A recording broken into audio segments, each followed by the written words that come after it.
All right, so the session will be recorded. So if anyone wants to watch it later or look at it, contact the Kitchissippi Ward office and I'd be happy to provide you with the YouTube link.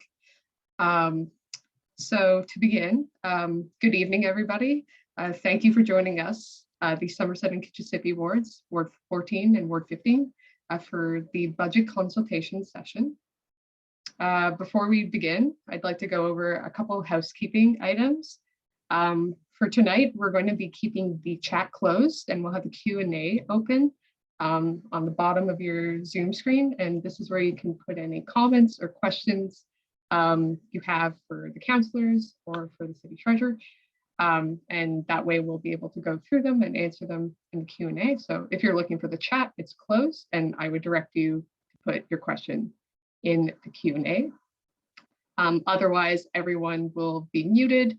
We won't be calling on anyone to speak. It's just a bit easier to triage all the questions and to sort of address them with the Q&A function. If you'd like to see the person who is speaking, you can select the speaker view instead of the gallery view, if anyone's sort of figuring that out. So today we will be receiving a presentation from Isabelle Jasmine, the Deputy City Treasurer from the City of Ottawa. And we'll have some opening comments from Councillors Jeff Leeper and Councillor Catherine McKinney. So I'll invite Jeff and Catherine to open and say a few words, and then we'll turn the presentation over to the Deputy City Treasurer, Isabelle Jasmine. So Jeff, Catherine. Go ahead, Catherine. Thanks, Jeff. Thanks everyone for joining us this evening. We are back in what is our last budget. I think this is important to note before the next election. This is the last budget that we will be approving in this term of council. Many of you probably already know that council approved budget directions. Although I didn't support it, neither did Jeff. We do, staff have been given direction under for which they will bring back a budget, 3%, 1% is for infrastructure, that 2% really is kind of everything else. So it's a 2% budget, again, for that we will be presented with moving forward. So this has also been an extraordinary year and a half. COVID has thrown our budget into some disarray. You'll hear from Isabelle Jasmine around, what that looks like. But also, we've also, it's also been brought, I think, been exposed, if you will, just how much our budget and how we prioritize has really expanded the gaps between people who are more marginalized in our community and others. So I look forward to this conversation. I look forward to the conversations leading up to budget, and I will with that I will turn that over to Councillor. Thank you very much, Catherine. So good evening, everyone. Good to see you. And Isabelle, thank you very much for being here. And I think many of you who are in Kitchissippi have met Stephanie, who is relatively new in the office for the past several months. We are going into the last budget of this term of council. I am to reiterate the point that Catherine made, I'm not expecting a lot of new investment or big investment in new areas in this budget. Council has made very clear that it wants to deliver a 3% increase. And one of the things that I like to point out is that on the citywide portion of that, 1/3 of the new revenues that we'll be bringing in through taxes will go toward repairing our infrastructure. So that is the reason why we have 3% tax increases instead of 2% tax increases in this term of council, is an attempt to make up the growing or I guess, stable infrastructure gap at this point. So 2% doesn't put a lot of new revenue into the city budget. I know I've heard calls for significantly more expenditure on housing, calls for significantly more expenditure on the arts, significantly more expenditure in social services, significantly more investment in progressive transportation networks. And I'm not looking probably to achieve a lot of that in this budget. I think it will be difficult to make the numbers work with a 2 to 3% tax increase, particularly in light of some of the challenges that have arisen from the pandemic, which obviously is a strain and introduces some significant uncertainty into our budget as well. So what I have actually asked the city manager and the mayor to really focus on, one of the most important priorities for me in this budget, is actually to start restoring the level of service for a number of sort of core services. Residents of Kitchissippi are frustrated with things like bylaw response. They're frustrated with the response by the planning department on planning applications. They're frustrated by how often we pick up the garbage in our parks. And the pandemic has challenged the city to accomplish a lot of core services. And we need to focus on making sure that we're delivering the basics right. If there is an opportunity, if this council can be convinced to make some more progressive investments, I will absolutely support those. But in the context of the budget direction that we have established, I think that's going to be challenging. So I'll just leave it there. And of course, more than happy to answer questions and provide perspective through the course of the evening. And I'll ask Steph to take it back over. Thanks, Jeff. So with those concluding sort of opening remarks from Councillors Liver and Councillor McKinney, I'll pass it over to the Deputy City Treasurer, Isabelle Jasmine, for her presentation, and I'll get the slides up for her. Thank you.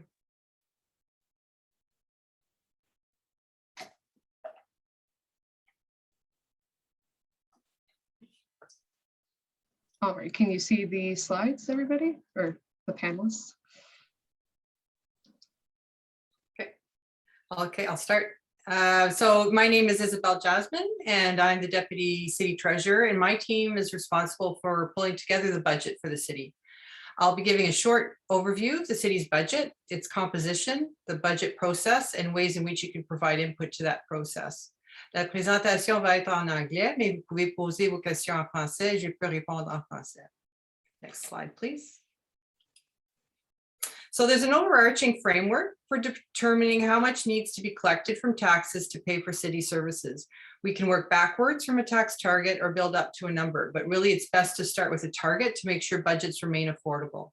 The city must estimate and determine any increases to expenditures resulting from inflation, increases from collective agreements, changes in regulation and legislation, growth to service new neighborhoods, and changes in funding from other levels of government.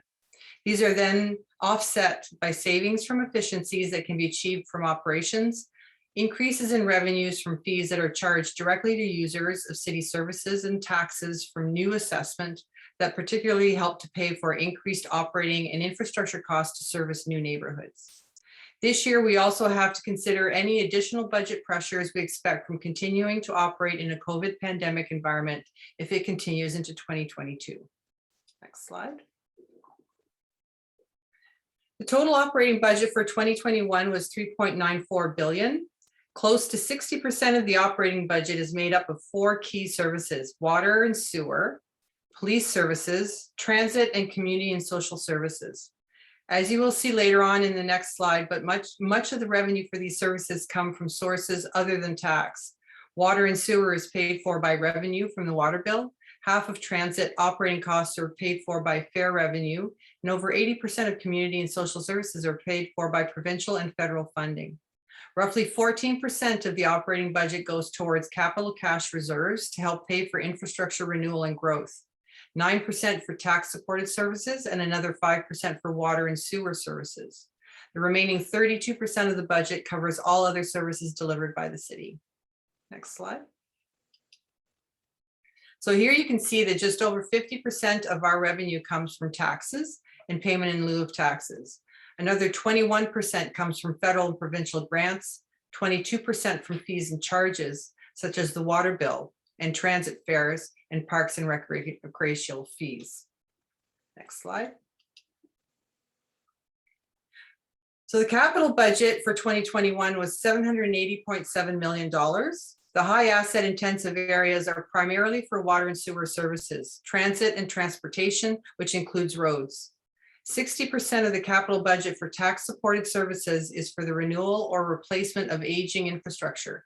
And on the rate side, for water, sewer, and stormwater, 91% of it is for renewal of assets. The remainder is for growth, which is primarily funded by development charges. And there's also a small number of projects identified for regulatory or strategic initiatives. What is not included in this total are projects of strategic importance that are not approved as part of the budgeting process, but require a separate report and approval from council. Examples include light rail project or the central library. Next slide. As you can see here, 64% of capital funding comes from the cash reserves put aside as a capital contribution from the operating budget. The remainder of the capital program is funded by debt, funding from other levels of government, and development charges. Debt is an important source of funding for capital projects. It helps the city to build now for future benefit, thereby better distributing the cost of the asset to taxpayers that will benefit from the asset today and the future over the life of the asset. Next slide. Oh, I think you might have skipped one ahead. Okay. This slide is intended to show that there is very little discretion to reduce spending for many of the city's services. The police budget is tabled separately, and council does not have discretion to make line item changes. They can only approve or reject the budget in its entirety. Budget reductions in other areas like transit, fire, paramedics, and roads must be accompanied by changes in service standards. There's also a long list of services or expenditures where there is no discretion because these services are mandated, regulated, or mandatory, such as long-term care, public health, housing, and debt charges. There's a little more discretion in areas funded by fees, where the fees can be increased to recover the cost of delivering the service, or in areas where there are no specific service standards or for administrative support services. Okay, next slide. Council approved the budget directions for 2022, which are summarized here. The municipal tax target was set at 3% overall, including citywide levy of 2.6%, auto police services levy of 3%, transit levy at 4.5%, which includes a $5 million increase to the contribution of capital to replace the canceled provincial gas tax increase. An annual additional taxation revenues from growth are forecasted at 1.4%. And recently we just announced that it actually has gone up to 1.7%. Rate programs increased revenue by 4.86% overall as per the long range financial plan for water, wastewater, and stormwater. User fees and charges increase in accordance with the fiscal framework or long range financial plan, including incremental COVID-19 cost recovery. The capital budget is developed in accordance with the direction outlined in the background study, long range financial plan, and our fiscal framework. Next slide. So the budget directions were approved on July 21st, and public consultations are taking place throughout October. All budgets will be tabled with council and the various boards and commissions on November 3rd. From that date to December 8th, the individual budgets for each committee, board, and commissions are reviewed. It is at these meetings that the public has another opportunity to provide feedback and input on the budget via public delegations. Then the budget is approved by committee of the whole and council on December 8th. Individual committees have the flexibility to make recommendations to make budget changes that could be funded from reductions in other committee budgets. Final approval of these recommendations would be made on December 8th by council. Next slide. So this is a list of the budget meetings at which public delegations can provide input and recommendations.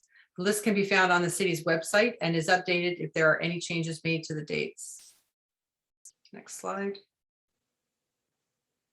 There are several resources available to you and ways that you can provide input to the budget throughout the year. Engage Ottawa provides a comprehensive online engagement platform that allows you to connect with the city in an interactive manner. To provide input, you can complete the online survey, send comments via Engage Ottawa, or contact your councillor. You can also get additional information on the city's website at ottawa.ca/budget. All feedback is reviewed and considered. Your participation in this public meeting today is greatly appreciated, and I look forward to answering any questions you may have on this presentation. Thank you.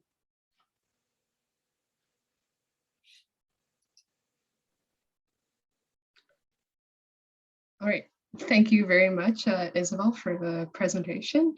I will now invite questions and comments from residents. So just to kind of go back to the housekeeping, we ask that you put your questions in the Q&A for the presenters, and I'll sort of delegate them as sort of needed, although I'm sure everyone will figure out which question is best suited to them.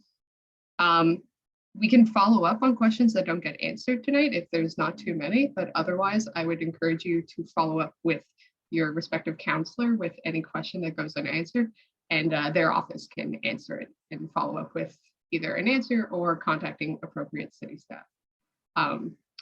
So far, I'm not seeing anything in the Q&A. Is there, oh, I'm seeing someone with a hand up.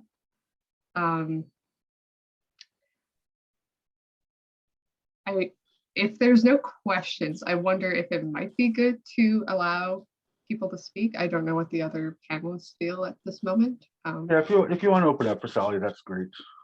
All right, awesome. All right, Sally, so you should be on an invitation to speak. Go ahead. Can you hear me? Yep. Yes. Great.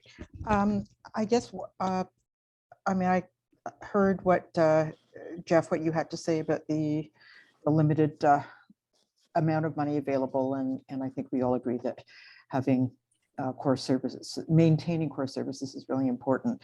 One of the things that I was discussing with Larissa from Somerset West yesterday was the possibility of perhaps shifting resources from one envelope to another envelope, not for services potentially, but so that services might be provided I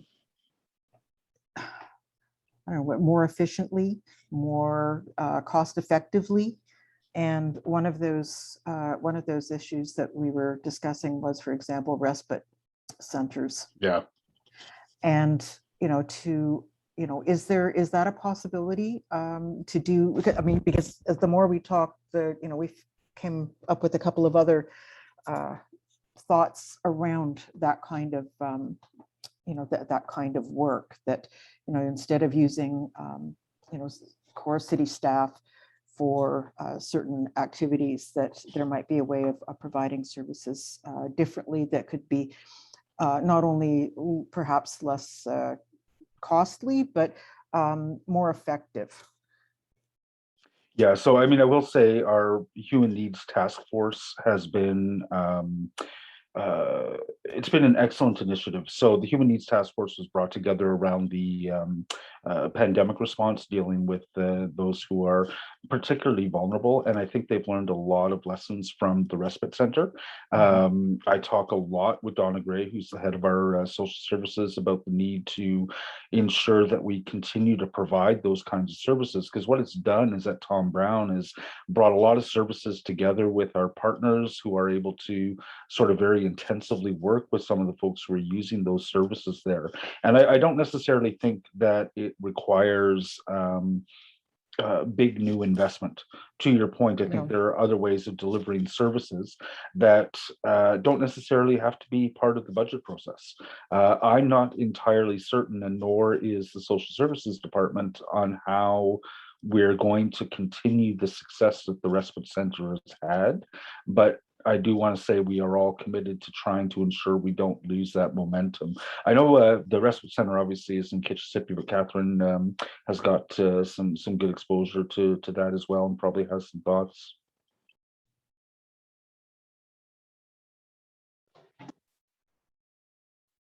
Yeah, hi Sally, how are you? No, I'm fine, thank you. Good, good.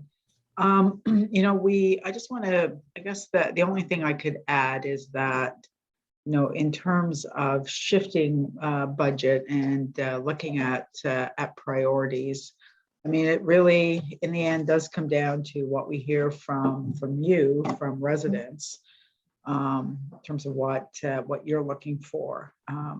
Right now, there is a constraint. I don't I don't subscribe to it, of course, but there is some constraint around how we shift budget envelopes, and whether we shift that or whether we add to tax revenue. I think that it's really critical that those messages come from you, continue to come from you.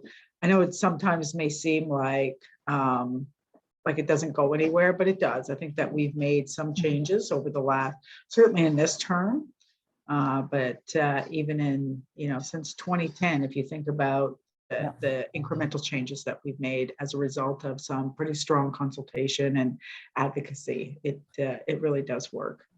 I guess if I can just follow that up, is one of the questions we had, and this is aimed at helping people actually sort of advocate in terms of the budget. So in terms of shifting expenses effectively, or the uses of monies, is that a budget issue? Where should we be sort of really concentrating? I just because I mean we could all sit here tonight and say, well, we just want more money. Just go tell them we want more money, and we all, I mean, we know that that's not realistic. Yeah. And keep in mind the way the budget is structured is we have very little insight into the operational side. On the capital side, we have it's some thousands of pages, or hundreds at least of pages of the capital projects, and it's all easy to follow through. Operational is a very high level budget, so we don't have that control over the line items within a department. So within Donna Gray's shop, we don't have a lot of insight as to whether they should be spending money, taking money out of this pot that's in there and put it into that pot. Well, I guess we were thinking more along the lines of, is there some money within the police envelope, for example? So we can't touch, there's a lot of money within the police envelope that can be shifted, but council can't do it. Well, sorry, I shouldn't say that. The police budget, as Isabelle made mention of, we can either pass it or not. And the approach that I outlined last summer, a year or so ago, I can't remember, sorry, it's coming together, is, if council wanted to, we could signal to police that we are not going to give them more than X amount, right? We're counting today on giving them a certain percentage increase. We could tell them, look, council isn't going to pass a budget that contains more than X dollars allocated to what you're doing. And any savings from that overall budget that aren't going on to the police side of the budget could then be freed up. The difficulty is that the police also have the ability to appeal our budget to the province, right? So it's going to be a longer process. And I think the police are, on board. More and more councillors are on board with a approach that sees alternatives to policing more and more recognized and adopted by council, and police budgets falling in proportion to try to do that. But that's not something that we're probably going to see this year. No. Okay. Right. I think the overall approach. Now, I don't know. I think Catherine is a little bit more aggressive than I am on that, but I am a pragmatic incrementalist, which is going to get me kicked out of office. But Catherine? Yeah, I mean, Jeff's not wrong in anything that he said, of course. We can only say yes or no to police budget. Having been staff in a past incarnation of my career, I know that police are, given kind of a signal in terms of what council, in this case, the mayor and those who support him strongly, will tolerate. So, if in fact enough people are saying, you know what, maybe 13 million there can be directed to mental health, social supports, affordable housing, services for marginalized communities, et cetera, then we can do that. We can, it is in the end, one taxpayer, you, and the money, can't be directly shifted, but we can certainly ensure that any money saved in one pot can be invested in another. Now, Catherine, I think it's worth mentioning, of course, it was either you or Sean. I don't think it was me.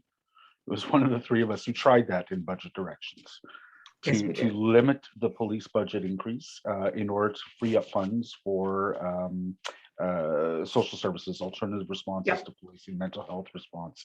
And that did not succeed with the majority of council, unfortunately. So In budget directions, but not in budget directions, we Mhm. can try it again at council. And I think, neither Catherine or I disagrees with you. So, but it is up to council to determine whether or Yes, not they want to okay. pursue that path.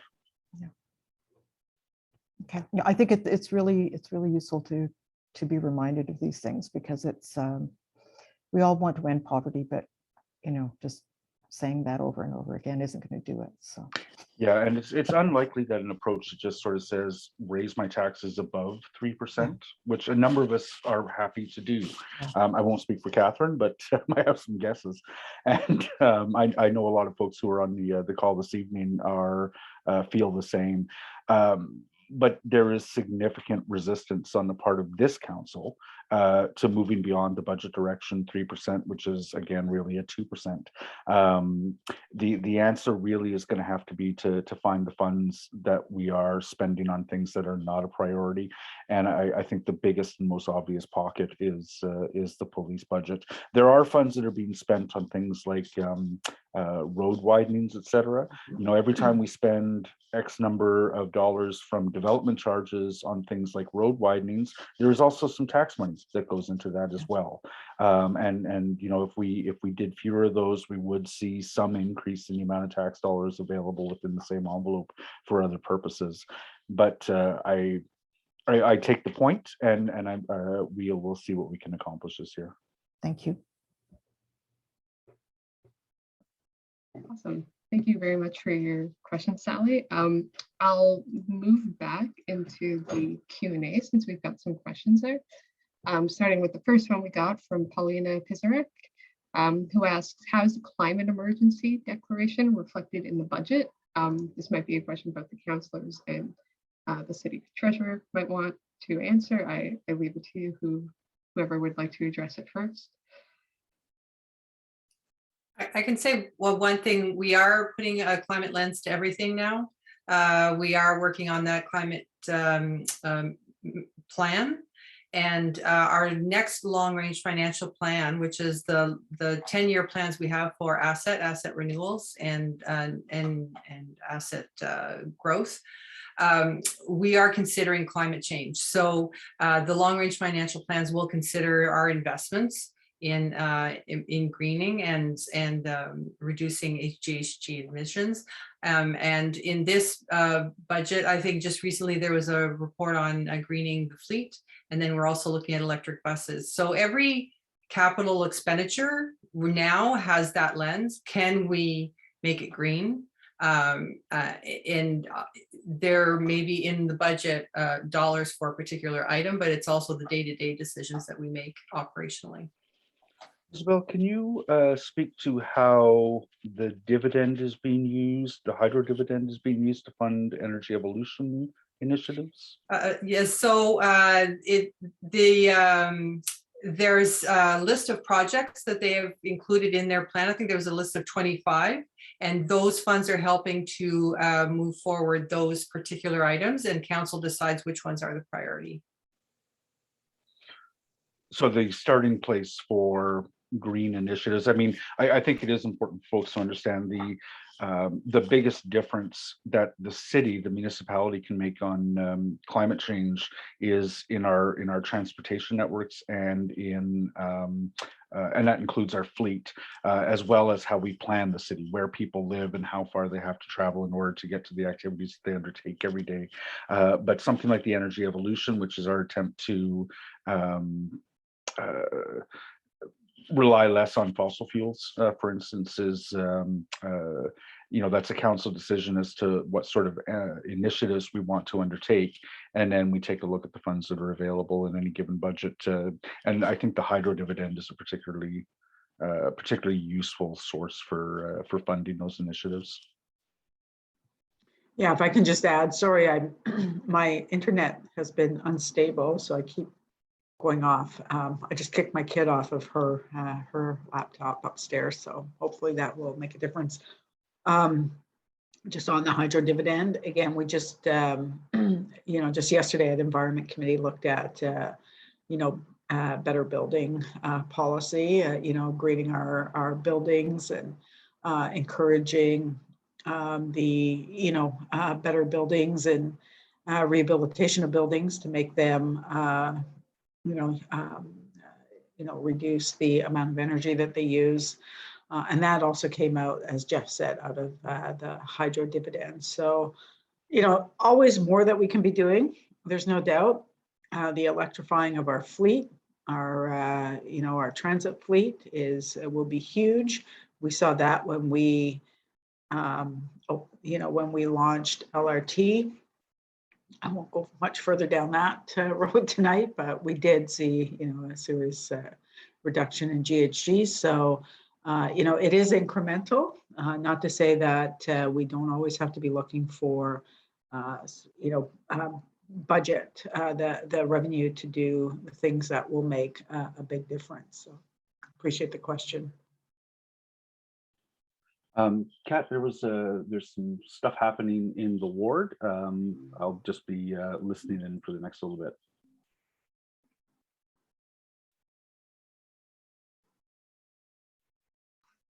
All right.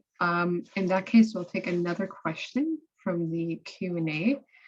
So Nicole Milne asks, I would like to learn more about the budget directions report and what is involved in the process.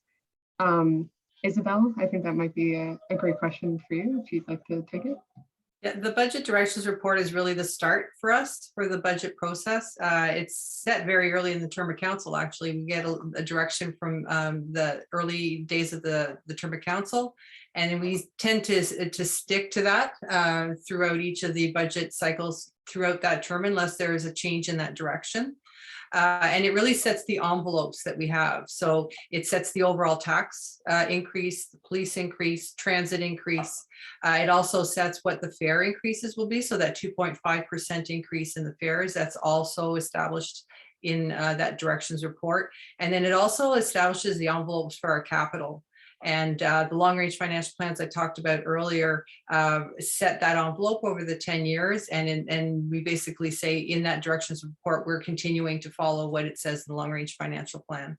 And then it's after that a lot of the work then starts to happen to identify, what are the pressures within the city and how we can table a budget that stays within those envelopes from that directions report. And it's approved every year by council. Awesome. I guess it's hard to gauge how someone feels about their question being answered, but if anyone feels, they want some clarification or a follow-up, just to say also, you can pop right down Q&A and we'll see it. Keeping an eye on similar questions and that kind of thing. So just do that. But thank you very much for the answer as well. We'll go on to the next question in the Q&A. It's a bit of a broad one, so if the councillors and as well you'd like to answer, Riek Vandenberg asks, where's the increased money to support our most vulnerable? Maybe I can dive in first with the political answer. Isabelle wants to follow up with more bureaucratic, from the bureaucracy, but certainly in terms of funding, and I think it goes back to what Jeff was saying earlier. It really is about priorities, and it really is about how we, position ourselves as a city in terms of how we take care of our most vulnerable, our marginalized communities. And, we can continue to, build new roads, expand beyond our boundaries, and send services out there. At some point, whether you agree or disagree that growth pays for itself, which it doesn't, operationally, we have to eventually pay for all of those services. And we know that they cost the average taxpayer a lot of money, and they cost the city a lot of money, and that diverts funding away from other priorities. So definitely in the short term, we have to look at, how do we, how are we funding housing homelessness? How are we funding things like long-term care? What are we doing to ensure that we're putting the programs into social services, into long-term care? Whether it's things like, through the pandemic, we saw extra investments, and it came through the province and some from the city in our respite centers, for example, and other services for people who are very low income. So, this is a budget that this one coming up is one where we will see what happens with police services budget, how we might divert some of that money into mental health, social supports. And going forward, we have to make those difficult decisions around, development charges. What do they go for? What are they? How are they allocated, and how we're growing as a city, and what that means for funds that are available for marginalized communities. I can answer from a bureaucratic perspective.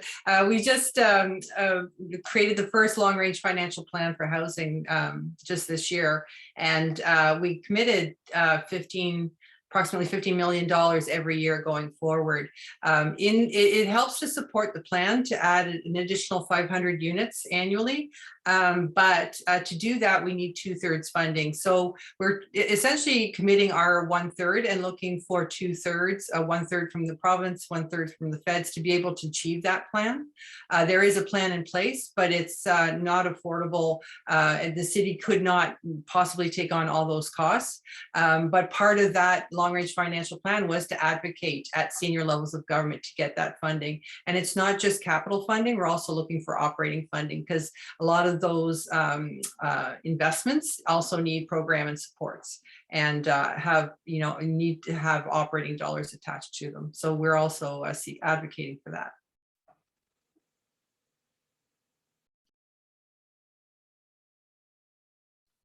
Awesome. Jeff, do you want to pop in with anything, or shall I move on to the next one? I'm really sorry, I'm distracted. I'm sure whatever Catherine said is exactly right. I'll be back in a short bit. Awesome.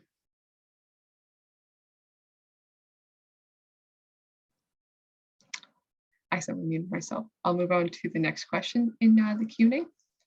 So Louise Clement asks, in the context of the aging population, will the 2022 budget include efforts to increase availability and accessibility of affordable housing for seniors? I realize housing questions can sort of end up being tossed as a provincial thing, but if anyone would like to still kind of answer it as best we can, feel free. Oh, Catherine? Yeah, sure. Thank you. Thanks, Stephanie. There's not additional funding. I mean, we do have our 10-year housing homeless plan, which can certainly be added on to.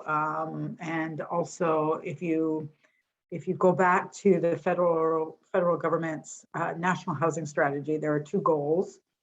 One is to reduce core housing need. So that's people who pay far too much of their income on rent.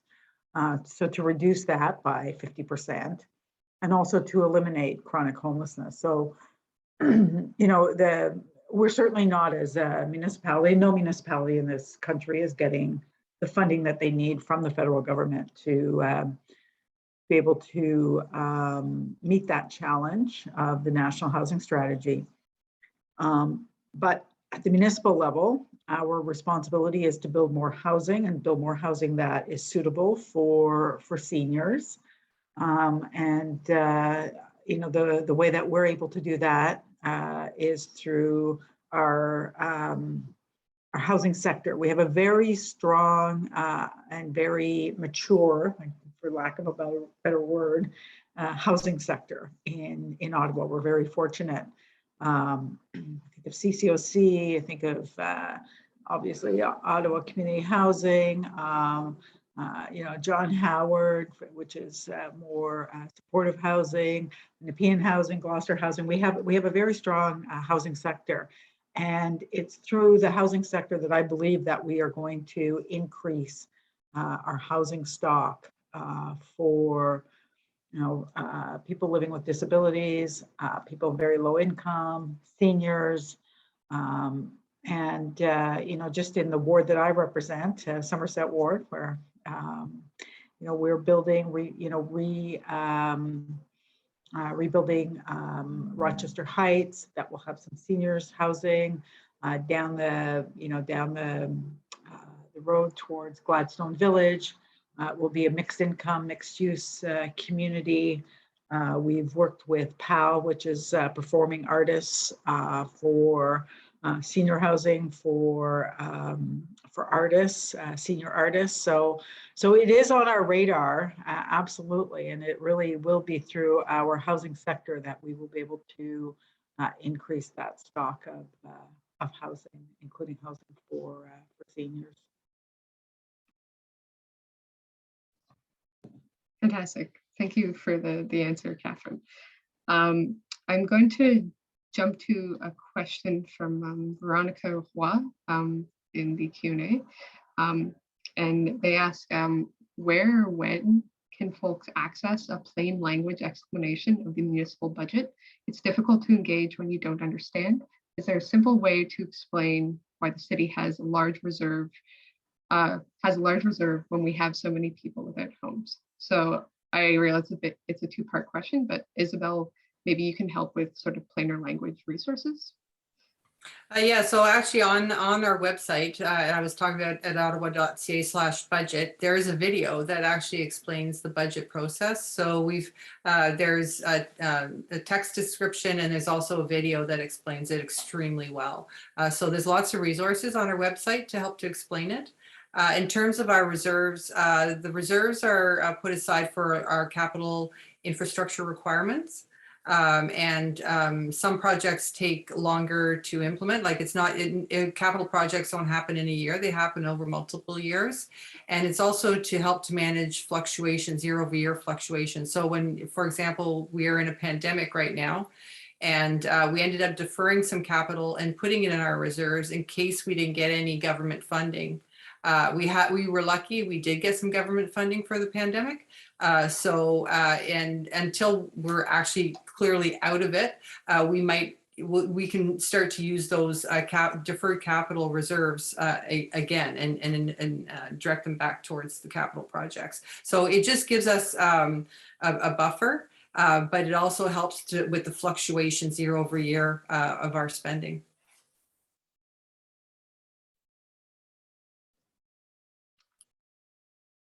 Perfect, thank you. Catherine, did you have anything you'd like to say? Or? Nope, that is the perfect explanation. Awesome, okay. So there's a couple questions that I think might be good for Jeff to maybe be around for to help with answering. So I'm going to jump around. If you sent in a question, just to kind of let me know. Good. You're back?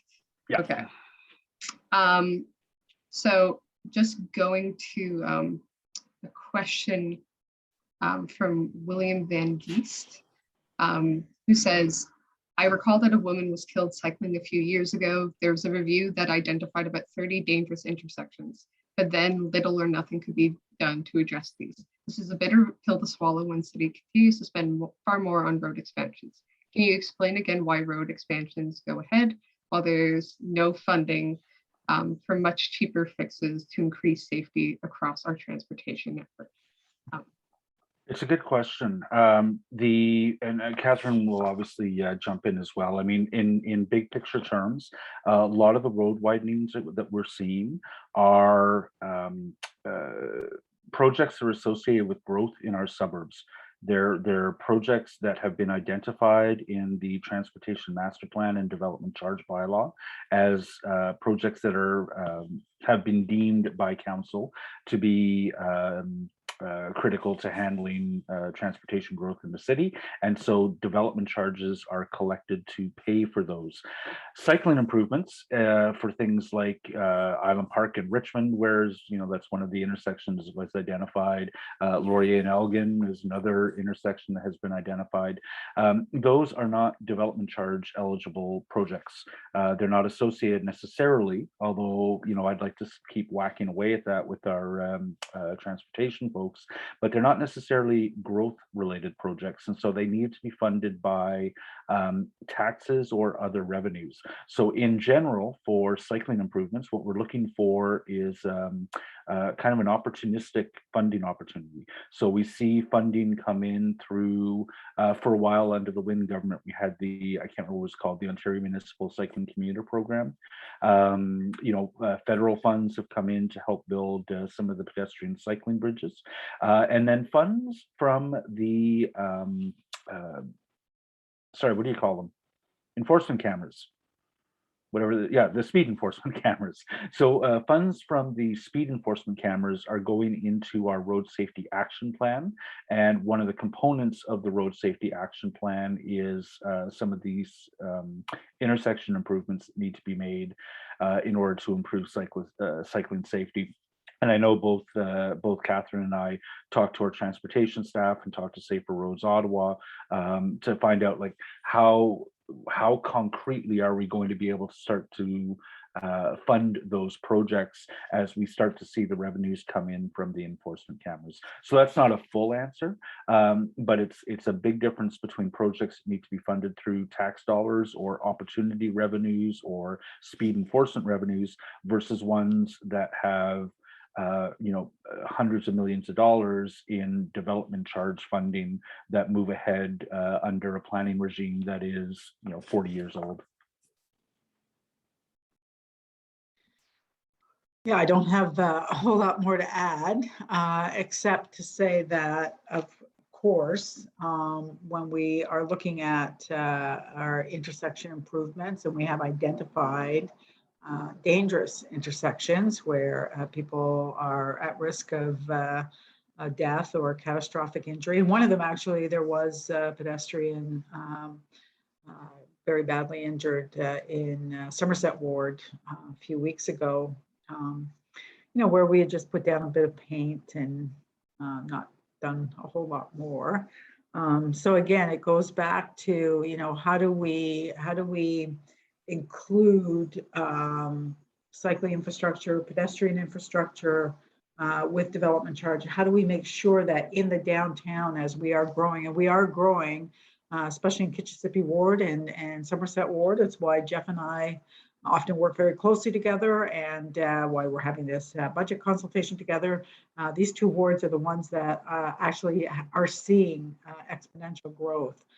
So, that is something that we need to, we need to ensure that the city is, relooking at how we collect development charges for growth. Right now, it's just inside or outside the green belt, but again, there is significant growth in these neighborhoods, and that those growth dollars have to go to, again, we have a climate emergency plan and declared a climate emergency. So some of those dollars have to go to alternative transportation, such as wide sidewalks, safe cycling infrastructure, transit, to make sure that we're building the infrastructure that people need to move about. I'll say one last thing. in the downtown, the very downtown, people who live and work downtown. 83% of people who live and work downtown walk to work. That's a huge number, probably more than people who drive anywhere else. And we have not recognized that through development charges, and we really do need to. So I'll turn it back over to Jeff. Yeah, I just wanted to say that there is receptivity at the city level. You know, when I talk to legal and transportation staff, there's receptivity to the concept that cycling infrastructure in intensifying wards can be justified as a development charge item, as something that we require to deal with growth. And we've just passed an official plan that speaks to you know, a 51% intensification rate over the course of the next 25 years, ramping up from something like 45 to 62 over that period. We've ensconced in our official policy in the official plan. We'll see whether or not that passes or not, but I doubt there's any spoilers to be had on that front. The 15-minute neighborhood. And so the path is that first you need a transportation master plan that identifies the projects that you need in order to be able to deal with growth. And then that project list then gets translated into development charge eligible projects for which we collect in the development charge bylaw. So it's not something that we can just dig into the reserves and the DC reserves and start funding cycling infrastructure. There's a definite path under the current planning regime in order to make that something that you can do. But if intensification, especially at the level that Kitchissippi Ward has seen it for the past 15 years, if that's going to be sustainable, we need people to move to active transportation. And at least in theory, if we're going to require active transportation infrastructure in order to be able to deal with growth, then we should be able to make it a development charge eligible. We should be able to create development charge eligible projects. I think people look at master plans a lot of the time as policy documents, and they want to put a lot of policies into our master plans. The most fundamental and important part of those master plans is project lists. And you know, the key is to get these projects into those project lists.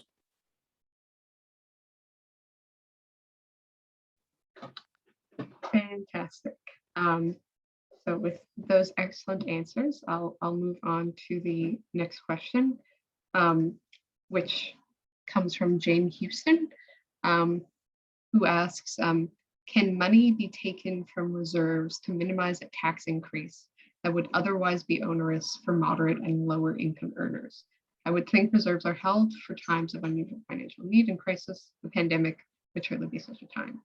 Isabelle? Yeah, can you explain the tax stabilization reserve? So tax stabilization is tax stabilization for the city to manage fluctuations year over year. If there is any program that would be any kind of social program would have to be put into the budget. It's not something you take out of the reserves necessarily. We do draw on reserves as part of the budget process, and there's a section in the budget tabling that talks about one-time initiatives. So we draw down on tax stabilization for one-time initiatives, but everything else, if it's a program, it has to go, we call it the base budget, which is the ongoing pressures. We have to build into what we're collecting each year as part of the taxes, our ongoing services, not one-time initiatives. So reserves are perfect for one-time initiatives, but if there's a program, it's an ongoing program, it has to go into the budget itself. Isabelle, is it theoretically possible to identify a class of property tax owner who might be on lower income and give them a tax break? I'm not the tax expert, so there's another deputy city treasurer that does all the revenues and taxes. So that's a technical question I couldn't answer, unfortunately. Yeah, I don't think there is. You know, properties are taxed according to whether or not they're residential on the basis of their property value. And in order to cushion the blow for lower income folks, we would have, the city would not be able to do that. The only thing that we have for people who may be on constrained incomes is a tax deferral program, I guess you could call it, for seniors, whereby they can defer the payment of taxes until some later date. Usually the kids will pay it when they inherit the house. But the city doesn't have the same tools as the province and feds. We're a cash business. We get money in and then we put money out. We don't have the redistributive function that provincial and federal governments have. So a lot of the help that lower income residents need is going to be a matter of improving the social programs that are offered by the federal and provincial governments.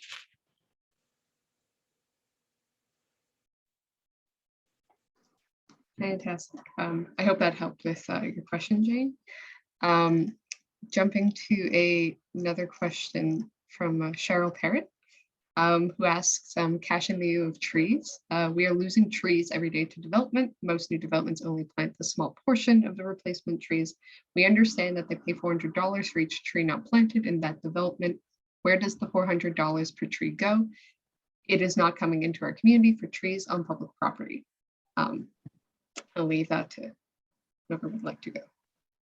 Oh, Isabelle, do you know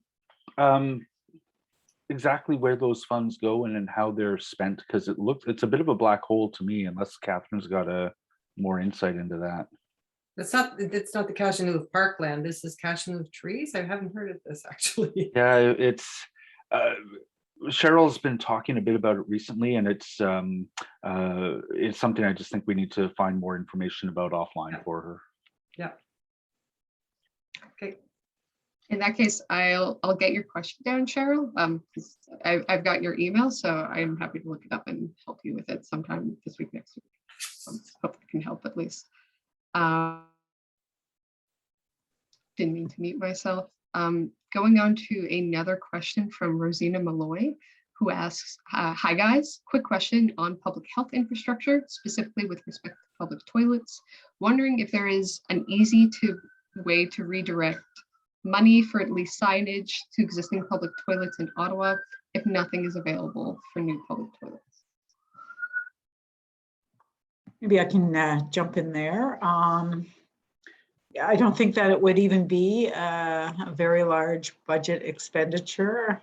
Certainly it would include some staff time, but it is something that we would, need to push through, just in terms of staff, the department's kind of work plan, if you will. We are about to design and install 2 self-sustaining public washrooms in the downtown, one on Spark Street, one in the Market. But you're correct. Like, it's so simple to just have signage and wayfinding for public washrooms. They are available, not enough, of course, but they are available. City Hall, when it's open, has got public washrooms. A lot of people don't know that, even when I, mention it to them.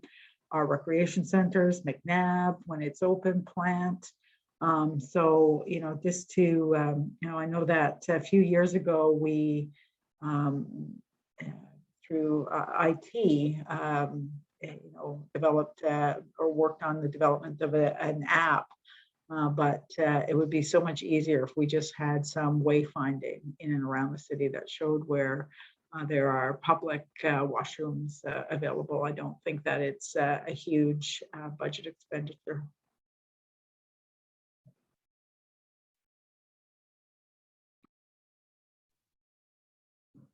Perfect.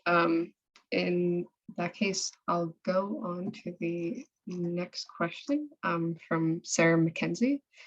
And I might condense just the introduction of it, just to keep it a little shorter. So Sarah says she's the executive director, recently appointed, of the Ottawa Museum Network, and she thanks everyone for being here. And they represent the community museums like Bytown, Diefenbunker, my bad, God, Vania Museo Park and others. One of the things we are collectively grappling with is reopening our museums and recovering the lost self-generated revenue needed to operate and sustain us. Ottawa's community museums are important parts of the economy, tourism, and social recovery, and play a critical role in the mental health of our residents. Given the challenging budget ahead and recognizing the importance of core services, I fear that Ottawa's heritage organizations will be far down on the priority list. I would be interested in hearing your thoughts on funding the heritage sector, which has been devastated by the pandemic.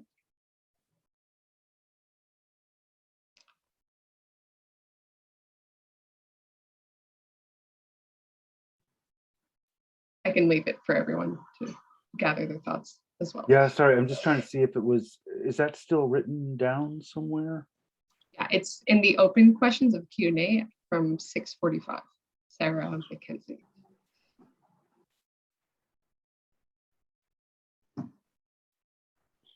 Yeah. I think, Sarah, that you're probably right, that it's probably not council's highest priority. And if council is going to cap the funding that it brings into 3%, which is really 2%, that it's going to be difficult to find in this budget any significant new funding for heritage organizations. What I'm going to suggest, the mayor proposes the budget.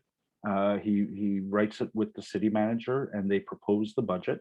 And if something isn't proposed in the draft budget, in order to fund something, we need to actually win votes at council to amend the draft budget to take money away from something and put it into something else, which is really why the draft budget changes. It passes virtually unchanged from the draft year after year after year.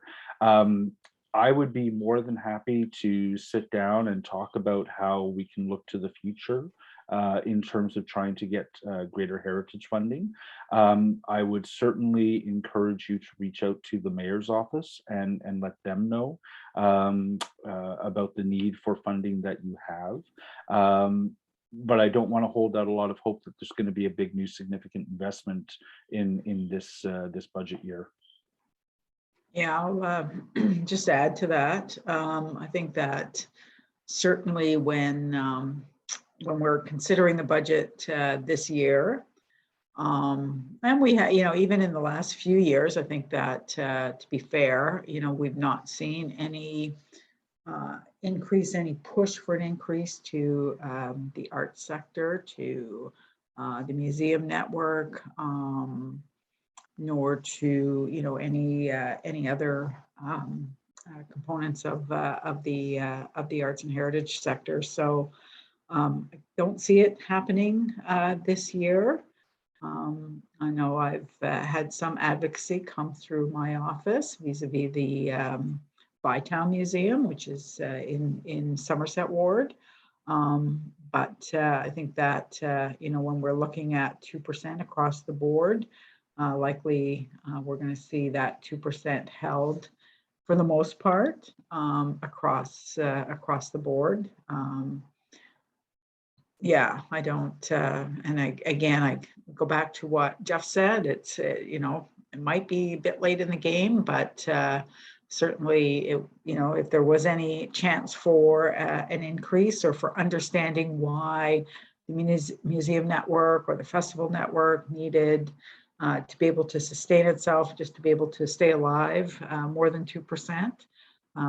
Again, I would also recommend that you be in touch with the mayor, with the chair of CPSC, which is Matt Luloff. That would be where you would, get the better chance of any type of increase.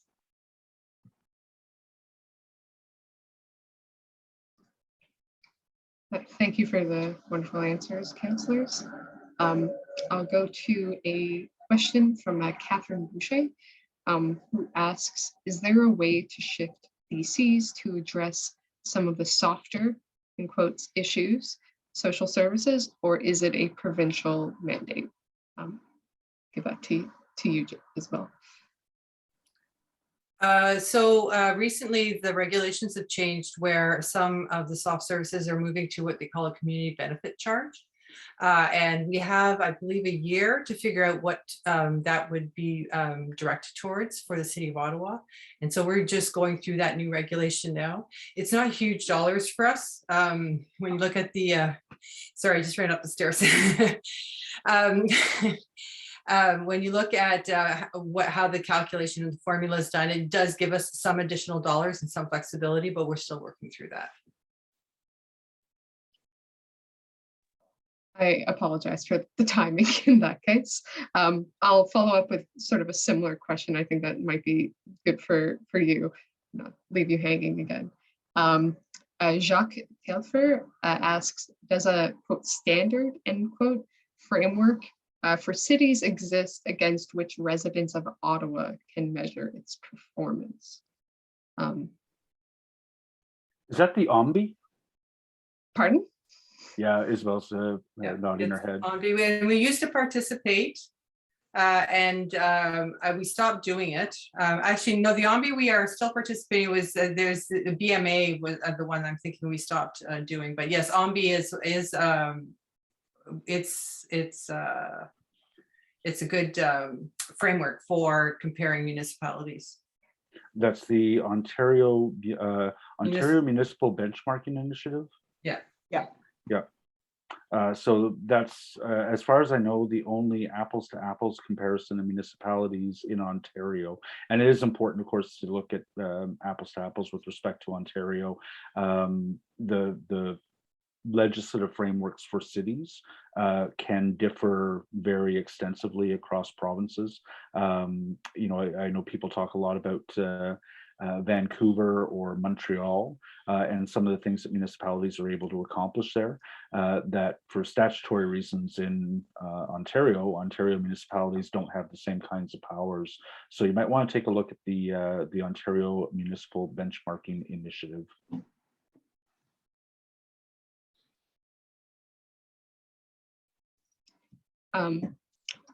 Thank you very much. I was confused by, I thought you were calling me an OV for a moment. I was very confused. So moving on to another question from Corey Ruff, who asks, I have a concern regarding the road work that we've been seeing in the downtown area.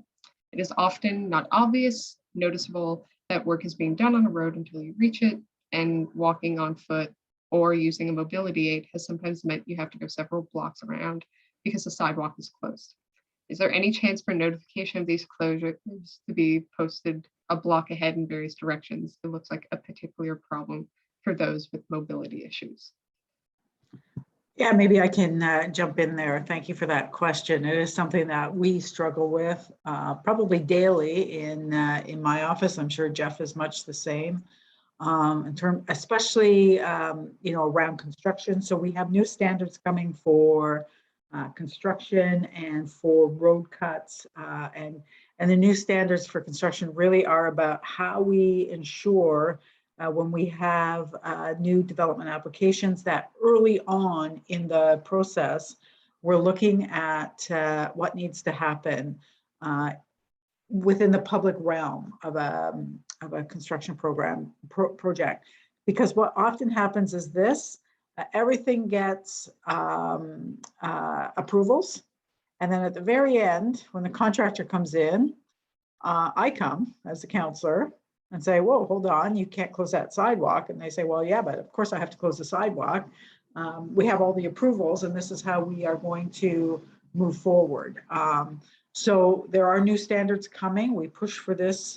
We pushed very hard for this because of this very, very issue of, pedestrians being rerouted, redirected, especially pedestrians and cyclists. So now early on in the process, we will have an opportunity as counselors to input into the detours, how pedestrians are accommodated, because I believe that 99% of the time you can accommodate cyclists and pedestrians within a construction area. It might mean taking a bit away from the roadway, but we can do that. And the encroachment can happen in a way that is much more sensitive to mobility and accessibility for people. So that, excuse me, that is coming, and I encourage you to watch for it. It's actually going to be at our next transportation committee. Watch for the road activity bylaw, and what we call TCPs, traffic control plans, are going to be consulted with councillors much earlier in the process at site plan. And then one of the nice things is that we often have difficulties getting bylaw to enforce some of the encroachments. Now they will also be written into site plan, and site plan is another piece of leverage that we have. And then at the same time, if you want to write to me, I put in an inquiry at the last transportation committee, asking many of the same questions around pedestrian and cycling detours around construction sites, trying to establish some overall policy for that. And I expect that a number of the questions that I put in that inquiry are going to be answered at that road activity bylaw report that we'll be debating in our next transportation committee. And then there'll be some follow-up answers that will come within a month or so. We're seeing so much construction in the city right now. And we definitely need, as I've seen expressed in social media many times, councillors can't be spending the time fixing thoughtless pedestrian and cycling detours. We need some policies in the city about how we're going to do that, along with enforcement.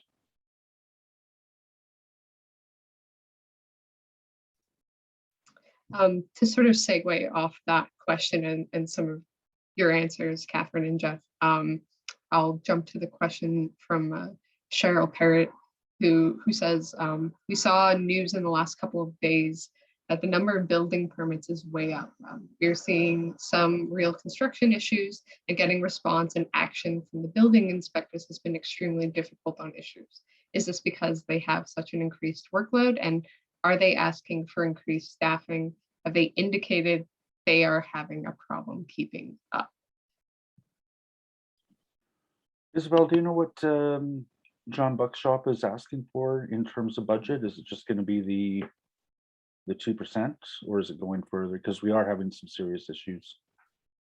I don't have those details until it's tabled, but yeah, there is absolutely a backlog, and they are trying to address it through various means. And I believe, I think the backup, Like, the they- backlog is Yeah, go ahead. the backlog is a lot of permits, right? Like we're very Right. backlogged in getting permits out the door. yes, But what we're finding is, particularly, I think, with infill, and this is something I've been talking with Steve Willis and John Buck a lot about, and I'm getting reports from their shop that they've put a very intensive effort on in Kitchissippi to try to clamp down on some of the worst infill construction behavior that we're seeing. But it is really difficult to get building code services folks out to deal with improperly shored excavations, for instance. So it's not the permits that are that I think most residents are concerned with. It's trying to get building code services out to take a look at construction issues. And that's one of those areas that I spoke about at the very top of this, in terms of just trying to provide some good basic responsive services to residents that we're just having a very difficult time doing right now. okay, so yeah, and so what I can say is building code services is fully cost recovered. It's not covered by taxes, so they if the costs need to go up, they have to recover those fees. Yes. Yeah, so I assume they're working a budget that matches what their requirements are. So we don't have any answers for you on that I don't front have any tonight. But what I will say is that is something that I've been talking a lot with senior management about, is trying to get a city response to construction issues, particularly on infills.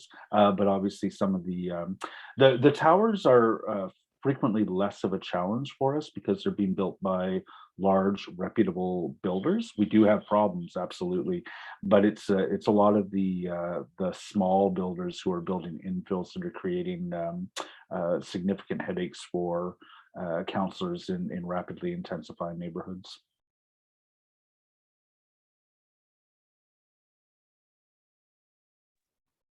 All right, thank you to you both for helping answer that question. To move on to another question from Jacques Telfer, who asks, so many one bedroom condos seem to be built in Ottawa. It's just not the kind of housing we need. Clearly, the city does not have sufficient resources to incentivize builders to put up the kind of housing required. Is anyone aware of new programs, incentives from Ontario and or federal government to accomplish this? Catherine, I thought this would be a good one for you. Yeah, thank you. And thanks, Jacques. Yeah, there's no doubt that when we're building neighborhoods, we need family-sized units. And as we intensify and those units aren't always, well, they won't be, especially not in the downtown, single family or single occupancy dwellings. So we have to, we have to push. We can't force family-sized units, but we can encourage family-sized units in developments. And I think about the former president of Dalhousie Community Association used to refer to, high rises as vertical subdivisions, and the way that we encourage families to want to live and encourage developers to provide for families is to make sure that we are, as a city, incentivizing, park space, the types of amenities that are required in and around development to support families. So we have a role. We can't legislate unit size. We can't legislate tenure, but we can, we can encourage through, the way that we provide amenities in and around development. Certainly, developers also are starting to understand the need for, larger units that will accommodate families. Yeah, we always have to keep our foot on the gas there. And then when we talk about community housing and some of our redevelopments, Ottawa Community Housing, CCOC have been doing some redevelopments in this community. And through those redevelopments, they're mixed use and mixed income. So it means that it's a range of income. So it's market rent, just below market rent, some deeply affordable. And it's really through community housing and nonprofit housing that we will see some, good family-sized units being developed, because that's where we have that leverage to ensure that we get that type of housing built.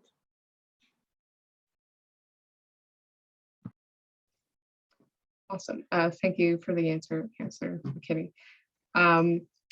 Just to kind of return to a question raised early on in the meeting, Veronica asked, do you expect that enough of council will support the funding the OPS or reducing the increase of the OPS funding? It kind of came in at around the same time we were discussing that, but I still want to put it out there for everybody. Yeah, and I think we'll find out, right? I have no doubt that a similar motion to what we tried to do with budget directions will probably come through when debating the full budget, and then we'll know. It could there maybe have been some shifts. There was an amazing report that was put out by the Coalition of Community Healthcare Centres that put out a costed list of alternatives to police response across a whole gamut of initiatives, everything from a cahoots type program to respond to mental health calls to increased housing. And if counselors can be convinced to read that report and to buy in to some of the initiatives as a means of saving money further down the road, maybe they will change their minds from where they were in, when did we do budget directions? Is that August? Isabel had it up on the screen. I apologize. Sometime in the summer. It was in July. It was in July. July, time flies. So it's possible we'll see a different vote than we did, but we won't know until somebody tries it. Yeah, I'll just add, there have been actually a few really good reports. Another one was Black Hub 613819. So just to reiterate what Jeff was saying, there's no doubt that there is pressure being brought to bear by some very grassroots groups right now, but we're starting to hear it throughout the community, where people and residents are seeing that we're not preventing crime with more police. And we are not addressing social services, mental health issues, addictions, housing homelessness, everything that really, traditionally we've called on police. And there's been no resolution to that. So it really is becoming, I think, more widely accepted that funding mental health supports, funding outreach, funding community development really is how we will, recreation programming for youth is how we will address, as a siren goes by my house, sorry. I think it's just fire, is how we will address, the issues that we've traditionally called on police to do in the community. So I am hopeful. May I just add, I don't want to spend a whole whack of time because we could spend obviously hours discussing this. It is important, if this is a direction in which you want to go, not just to talk to the politicians, but to talk to your neighbors as well. Every time there's a motion like this, we get quite a bunch of email supporting the direction in which we wish to go. This evening there was a double shooting in Mechanicsville. 2 people sent to hospital in a shooting on Parkdale Avenue. That is, I know, going to result in a lot of email to my office from people who are seeking greater policing, people who are scared. They want to feel safe in their neighborhoods, and what they default to in terms of feeling safe in their neighborhoods is police. When a car goes through a plate glass window on Richmond Road, in order for, as either vandalism or as a form of threat, or as a form of theft, I receive a lot of email asking for greater police presence on the streets. And if the move to alternatives to policing is going to get a lot of steam, it needs to come from a broader cross-section of Ottawa than it currently does. So many of the people who are voting on these initiatives are hearing from residents who are almost wholly supportive of not just maintaining police, but a significant increase in the number of police. The guns and gangs and every shooting that happens heightens calls for more police in the city. And if you listen to the mayor, he's no fool. He knows his constituents. He talks a lot about that, about the community demands for more police. In order to build that momentum, talk to your neighbors. and talk to your community associations about alternatives. I'll leave it there.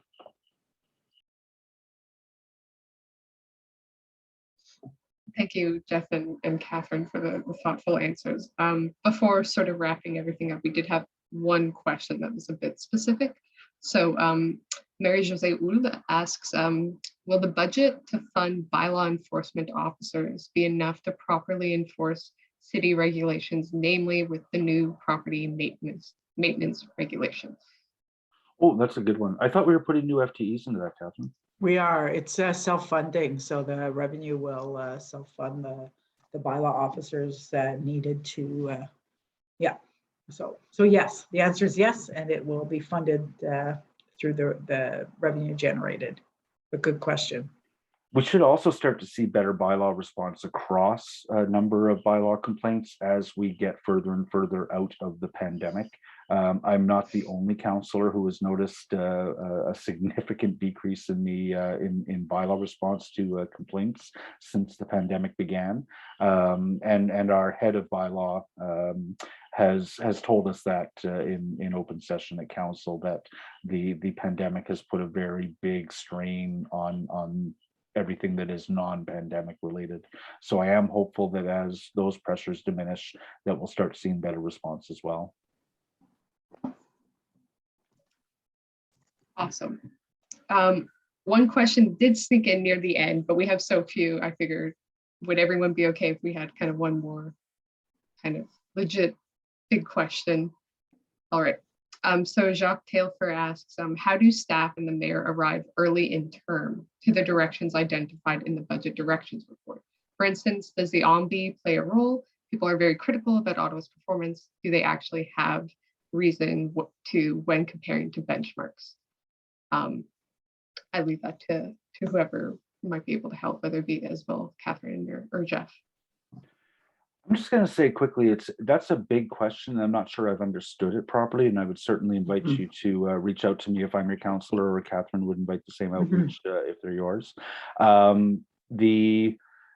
Every counselor and the mayor arrive in the new term of council having run for office on a platform, and the priorities that get moved forward are a reflection of those platforms and what the politicians have heard at the door in the course of the election, as modified by further feedback and comments that they receive every day as the term proceeds. I don't think there is any, I don't think we're necessarily looking at other cities to say we should be doing as well as Hamilton is on X, or we should be doing as well as Kingston is on Y. It's really, I think, the budget is a reflection of the combined priorities of the councillors as they campaign on those is probably the most important. Yeah, I agree. I'll just say, and again, Jacques, to reach out if I am your counselor, but I'm not sure that benchmarking is the best way for us to determine our priorities and our term of council priorities. And every city really is very different. I remember being at a conference, and people, this is a few years ago, people were raving, or a couple of other councillors were raving about our cycling infrastructure. And we can be, critical of our cycling infrastructure vis-a-vis other cities. But then I found out where he was from, and so it's I think that when we enter into a new term and we set those priorities, and that is done probably, I will say this, in the 2 terms that I've been a city councillor, our term of council priorities and bylaws, the way we set their work plans, I think are the 2 most 2 fairest processes that we've had in this city anyway, in terms of everybody getting their say and people getting their priorities embedded. Once we get, move on into budgeting and how that is prioritized is a different story, perhaps, but I think that term of council priorities when we come in is the best way to determine what type of city that we are looking forward to. I'll leave it at that. Perfect. Thank you, councillors, for your answers. And sort of to end with a comment from an anonymous attendee to sort of wrap up. They said, just a comment, I've enjoyed your candor, authenticity, and thoughtful answers from this evening. This type of public exchange is very important. Thank you. And I don't think any of us could probably have said it better ourselves, and we thank you for that. So this is all the time we have right now. Just as a reminder to everybody, follow up with either of our respective offices if you want a clarification or any question you had wasn't answered or wasn't answered enough, either Jeff's office or Catherine's office. Thank you to Isabelle Jasmine, the Deputy City Treasurer, for coming in and answering questions and giving a wonderful presentation today. And thank you to Councillors Leeper and Kinney. I don't know if you guys would like to wrap up. But happy to leave it there if not. Thank you, everyone. Really appreciate you coming out, and thanks for the questions. Keep us on our toes. Yeah, no, thanks. And no surprise on the questions. I think I've got a bit of a pulse on what residents in Kitchissippi are thinking, and I think that was reflected this evening in terms of priorities. So thank you for that. All right, perfect, everyone. Thank you for joining us, and then for And thank you, Isabelle. Thanks, Thank you, Isabel. Isabel. Thanks. You're welcome. Thank you. Yeah. I always enjoy these. Yeah. Thanks, Bye everyone. now. Have a good night. Bye. Thanks, everyone. Have a lovely evening.